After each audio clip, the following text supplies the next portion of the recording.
অবশেষে তারেক রহমানের বাসায় সেনাবাহিনীর অভিযানে ৫ বস্তা টাকা ও স্বর্ণালংকার উদ্ধার হয়। দেখে বোঝার উপায় নেই কোটি কোটি টাকা রয়েছে কক্ষগুলিতে, সিন্দুক ভর্তি টাকা আর টাকা, এ যেন টাকা রাখার গুদামঘর।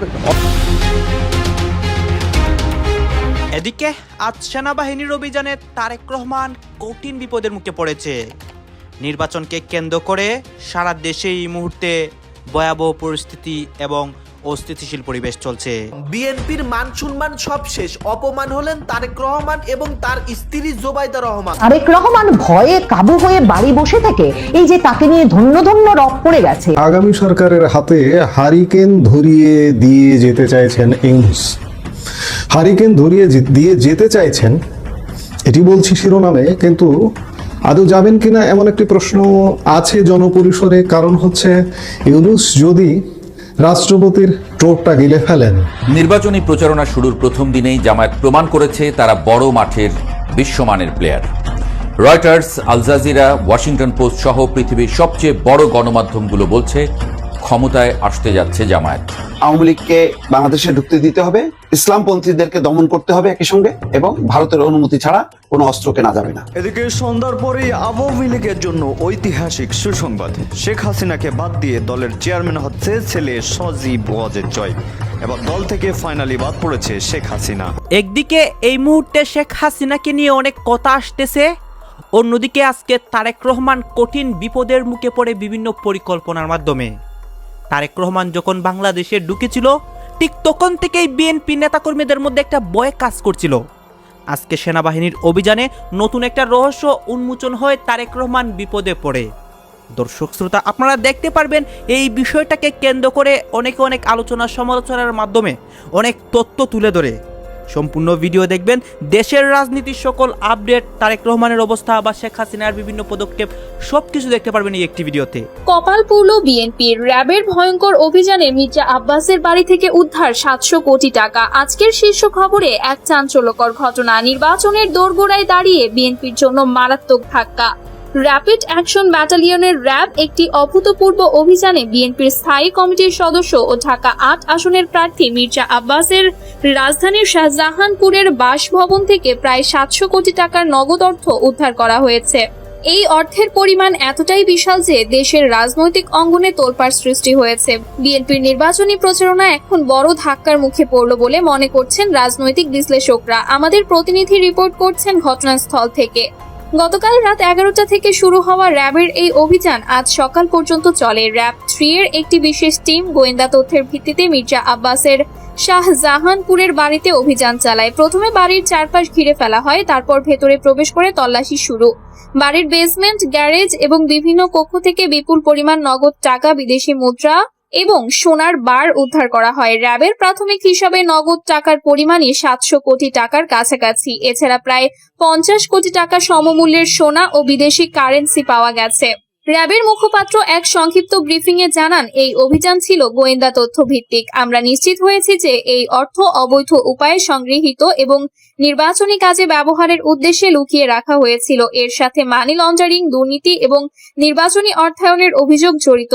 অভিযানের সময় বাড়িতে মির্জা আব্বাস নিজে ছিলেন না, তবে তার স্ত্রী আফরোজা আব্বাস ও কয়েকজন ঘনিষ্ঠ সহযোগীকে জিজ্ঞাসাবাদ করা হয়েছে। এটা বিএনপির জন্য একটা বিশাল ধাক্কা। মির্জা আব্বাস দলের অন্যতম প্রভাবশালী নেতা। ঢাকা ৮ আসনে তার প্রচারণা তুঙ্গে ছিল। এখন ৭০০ কোটি টাকার এই অভিযোগ দলের দুর্নীতিমুক্ত ইমেজকে একেবারে ধ্বংস করে দিয়েছে।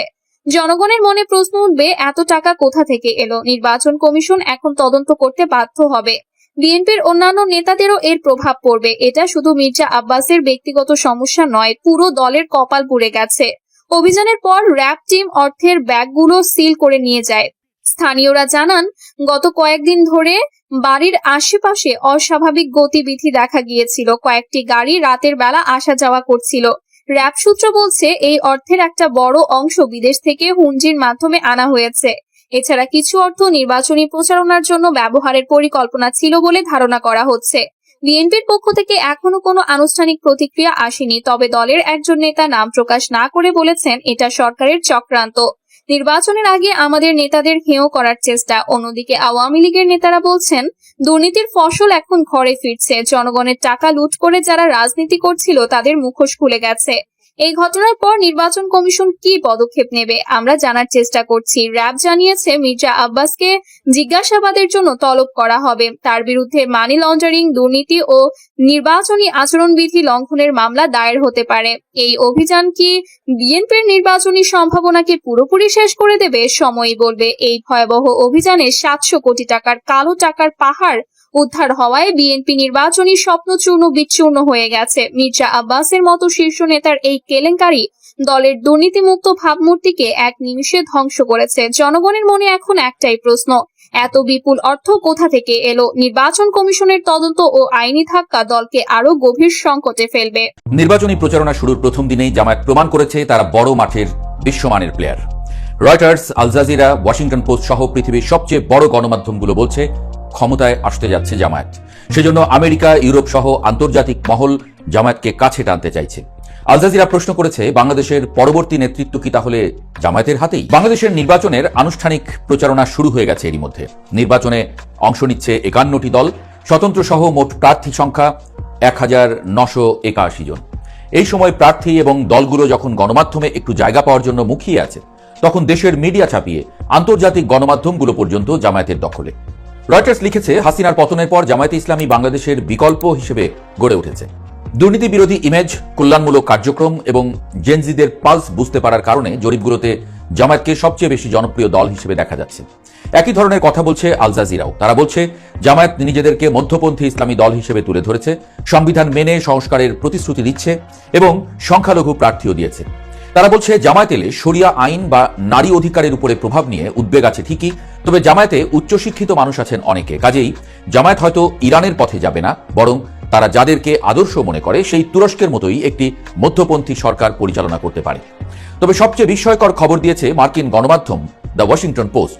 ঢাকায় নিযুক্ত এক মার্কিন কূটনীতিকের অডিও বার্তা প্রকাশ করে পত্রিকাটি বলছে, মার্কিন প্রেসিডেন্ট ডোনাল্ড ট্রাম্পের সরকার জামায়াতে ইসলামীর সাথে বন্ধুত্বপূর্ণ সম্পর্ক করতে চান। যেই পরিস্থিতি তৈরি হচ্ছে, আমার কাছে মনে হয় যে আগামীতে যখন ডক্টর মোহাম্মদ ইউনূস ক্ষমতায় থাকবেন না, তো তিনি বা তার প্রতিষ্ঠানগুলো এখন যতটা রাষ্ট্রীয় প্রটোকল পাচ্ছে, নিরাপত্তা পাচ্ছে বা হেলোর আগে দৌড় দিচ্ছে, তখন তো এগুলো থাকবে না। এই প্রতিষ্ঠানগুলোর পরিণতি কি হবে?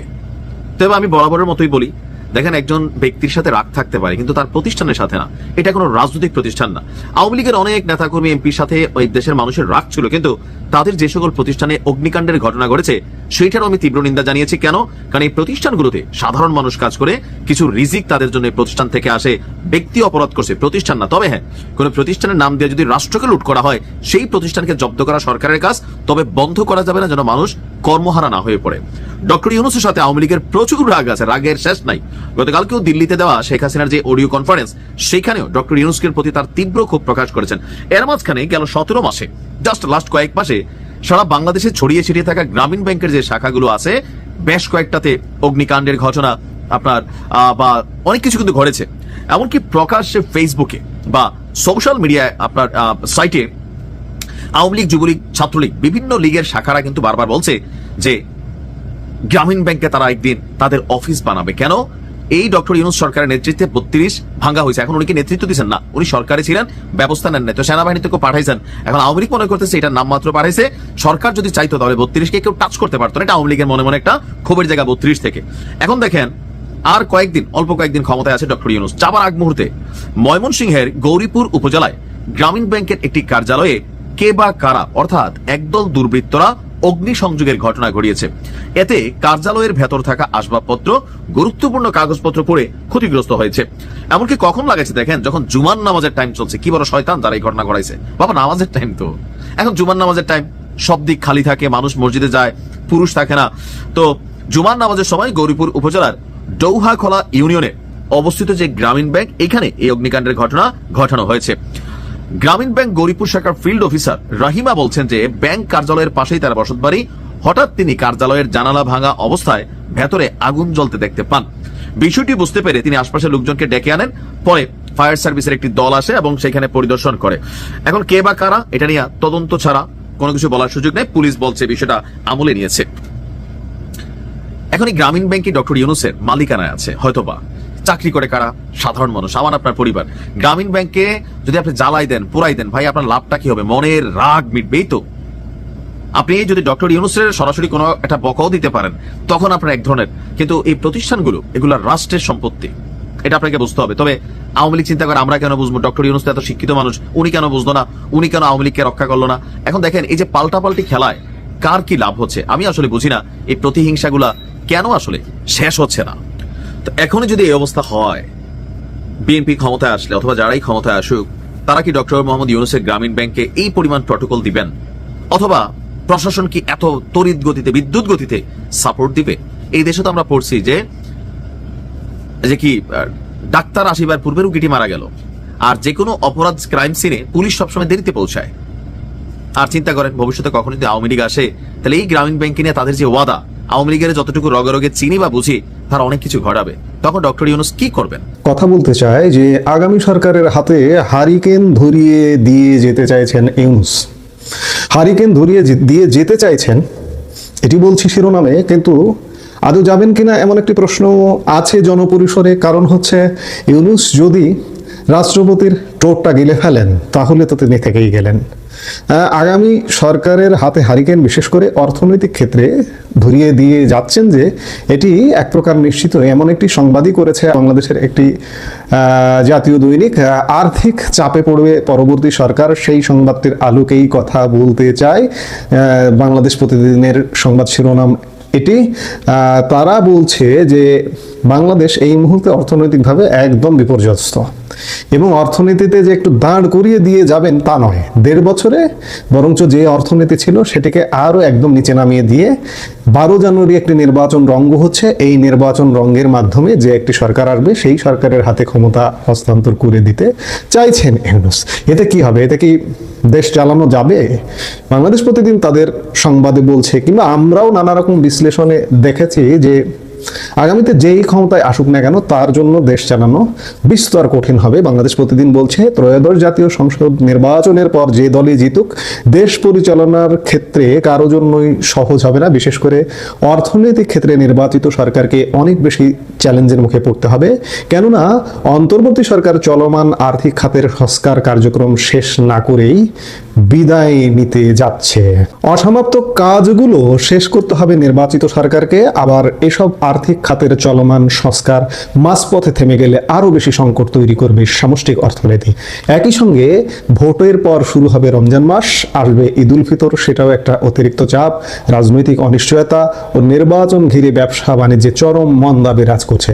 ফলে সরকারের রাজস্ব আদায়ের পরিস্থিতি খুবই নাজুক অবস্থায় রয়েছে। একইভাবে আয় রোজগার না বাড়লে আরো চাপে পড়বে সাধারণ মানুষ। নতুন করে আসেনি কোনো বিনিয়োগ, বাড়েনি কর্মসংস্থান। গত 17-18 মাসে বন্ধ হয়েছে অনেক কারখানা, বেকার হয়েছেন লাখো মানুষ, বিদেশগামীর সংখ্যাও কমেছে, আর বিদেশে ঋণ পরিশোধের চাপও বেড়েছে। এর সঙ্গে যুক্ত হচ্ছে এলডিসি গ্রাজুয়েশনের চ্যালেঞ্জ। সব মিলিয়ে নতুন সরকারের ঘাড়ে যে আর্থিক চাপ এখনকার চেয়ে আরো বাড়বে, এতে কোনো সন্দেহ নেই। অর্থাৎ যারা আশা করছেন যে ইউনূস চলে যাচ্ছে, একটা নির্বাচিত সরকার পাচ্ছে দেশ, এবং সেই নির্বাচিত সরকার আপনার জীবনমানের উন্নয়ন ঘটিয়ে দেবে, কর্মসংস্থান করবে, বিনিয়োগ করবে, অর্থনৈতিক গতি প্রকৃতি, অর্থনৈতিক ফ্লো দেবে, এটি একদম ভুল ভাবনা। আগামীর সামনের দিনগুলো আরো ভয়ঙ্কর পরিস্থিতি নিয়ে আমাদের সামনে হাজির হচ্ছে। বিভিন্ন তথ্য উপাত্ত সেগুলোই বলছে। কিন্তু এদিকে সরকারি চাকুরিদের জন্য পে স্কেল বাস্তবায়ন করতে অতিরিক্ত প্রয়োজন হবে প্রায় 1 লক্ষ কোটি টাকা।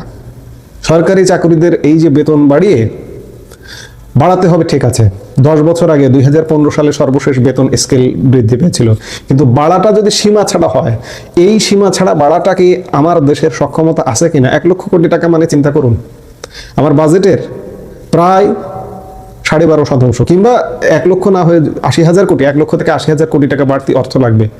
কমপক্ষে 10 থেকে 12% অর্থ বাড়তি লাগবে। এটি নিশ্চিতভাবে আগামী সরকারের জন্য চাপ তৈরি করবে, এবং আগামী সরকারের হাতে এই ক্ষেত্রেও একটা হারিকেন ধরিয়ে দিয়েছে যে সরকার যদি মনে করে যে না, আমাদের এখন আর্থিক সক্ষমতা নেই, আপাতত বাড়াচ্ছি না, পরবর্তী 1-2 বছর পরে বাড়াবো, তাহলে সেই সরকারের এই কর্মচারীরা কিন্তু সরকারের বিরুদ্ধে কাজ করতে পারে, আন্দোলন করতে পারে। নানা রকম অগ্নিগর্ভের মধ্যে ফেলে দিয়ে যাচ্ছে সরকার, যে এই সরকারি চাকুরিদের বেতন বৃদ্ধিটাও সেদিকেই ইঙ্গিত করছে।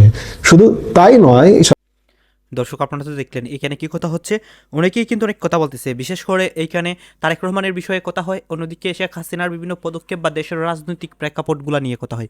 গাইজ এই বিষয়গুলো দেখে এবং দেশের রাজনৈতিক প্রেক্ষাপটগুলো নিয়ে আপনাদের মন্তব্য কি? আপনাদের মন্তব্যটা অবশ্যই আপনারা আমাদের কমেন্ট বক্সে লিখে যাবেন। আর হ্যাঁ, তখন আপনাদেরকে আমরা যা কিছু দেখিয়েছি সব কিছু আমরা সোশ্যাল মিডিয়া থেকে সংগ্রহ করেছি, এখানে আমাদের নিজস্ব কোনো মন্তব্য নেই বা আমাদের নিজস্ব কোনো সিদ্ধান্তও নেই। সর্বশেষ আপনাদের কাছে আমাদের একটা রিকোয়েস্ট থাকবে, আপনারা আমাদের চ্যানেলে নতুন দর্শক হয়ে থাকলে চ্যানেলটি সাবস্ক্রাইব করবেন এবং পাশে থাকা বেল বাটনটি বাজিয়ে যাবেন, যাতে করে নেক্সট ভিডিওটা সবার আগে আপনাদের কাছে পৌঁছে যায়। ধন্যবাদ।